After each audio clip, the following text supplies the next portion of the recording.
అది 2004 సంవత్సరం. ప్రపంచం అంతా కూడా టైగర్ ష్రింప్ ఎదురులేని రాజులాగా ఆక్వాకల్చర్ ని పరిపాలిస్తున్న సమయం. థాయిలాండ్ లోని ఒక మారుమూల ప్రదేశంలో ఒక ఆక్వా రైతు తనకున్న కొద్దిపాటి చెరువులో కల్చర్ చేయడానికి టైగర్ ష్రింప్ సీడ్ ని స్టాక్ చేశాడు. అప్పటికే వైరస్ అనేది ఆక్వా రైతులను ఒక భూతం లాగా పట్టుకొని పీడిస్తుంది. వైరస్ భూతానికి భయపడుతూనే ప్రాపర్ గా అన్ని జాగ్రత్తలు తీసుకుని ఆక్వా రైతు తన చెరువులో రొయ్య పిల్లలను వదిలాడు. అయితే వైరస్ వల్ల చాలా నష్టపోయిన ఈ రైతు ఈసారి ఎలా అయినా ఈ క్రాప్ మంచి కౌంట్ లో తీయాలని కంకణం కట్టుకున్నాడు. ఇంటికి కూడా వెళ్లకుండా చెరువు దగ్గరనే రాత్రి పగలు ఉంటూ టైం టు టైం మేత ఇచ్చుకోవడం, మెడిసిన్స్ ఇచ్చుకోవడం, తన చెరువును కంటికి రెప్పలాగా చూసుకుంటూ ఉంటున్నాడు.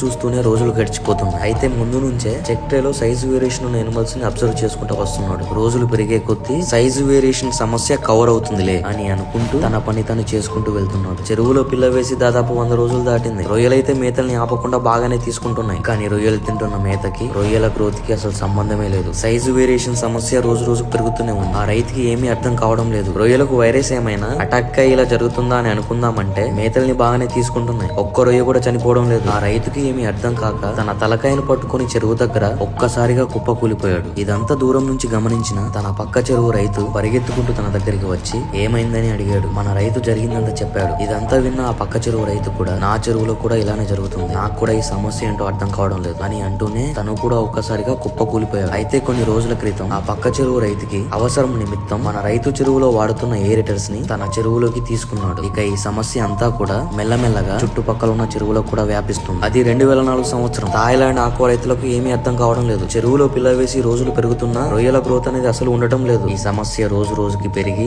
ఆక్వా రైతులకు తీవ్ర నష్టాలను తీసుకువస్తుంది. ఇక మన సైంటిస్టులు రంగంలోకి దిగారు. ఈ సమస్య మీద పరిశోధన చేయడం మొదలు పెట్టారు. రొయ్యలను ల్యాబ్ లోకి తీసుకువెళ్లి ట్రాన్స్మిషన్ ఎక్స్పెరిమెంట్స్ చేయడం మొదలు పెట్టారు. ఈ ఎక్స్పెరిమెంట్స్ లో ఎలాంటి వైరస్ కానీ ఎలాంటి బ్యాక్టీరియా కూడా డిటెక్ట్ అవడం లేదు. సైంటిస్టులకు కూడా అర్థం కాక ఇంకా తీవ్రంగా ఎక్స్పెరిమెంట్స్ చేయడం మొదలు పెట్టారు. 2009 సంవత్సరంలో లైట్ మైక్రోస్కోపీ మరియు ట్రాన్స్మిషన్ ఎలక్ట్రాన్ మైక్రోస్కోపీతో కన్ఫర్మ్ చేశారు ఈ సమస్య EHP అని. ఇది ఒక మైక్రోస్పోరిడియన్ పారాసైట్ అని. ఇది రొయ్యల యొక్క ఎప్పుడో ప్యాంక్రస్ మీద అటాక్ చేసి రొయ్యల యొక్క గ్రోత్ ని ఆపేస్తుందని ప్రపంచం మొత్తం తెలిసేలా చెప్పారు. 2010-11 సంవత్సరంలో PCR టెస్ట్ ను వాడుకొని DNA సీక్వెన్సింగ్ చేసి ఈ పారాసైట్ ని కన్ఫర్మ్ చేశారు. EHP అంటే ఎంటెరోసిటోజన్ హెపటోపినై అని అర్థం. దీని ముఖ్య లక్షణం రొయ్యల యొక్క ఎప్పుడో ప్యాంక్రస్ ని డ్యామేజ్ చేసి రొయ్యల యొక్క గ్రోత్ ను ఆపడం. 2015 సంవత్సరంలో మొదటిసారిగా మన ఇండియాలో, అది కూడా మన ఆంధ్రప్రదేశ్ లో ఐడెంటిఫై చేశారు. EHP మన చెరువులో రాకుండా ఉండడానికి ఎలాంటి జాగ్రత్తలు తీసుకోవాలి అని తెలుసుకోవాలనుకుంటే కామెంట్ సెక్షన్ లో కామెంట్ చేయండి.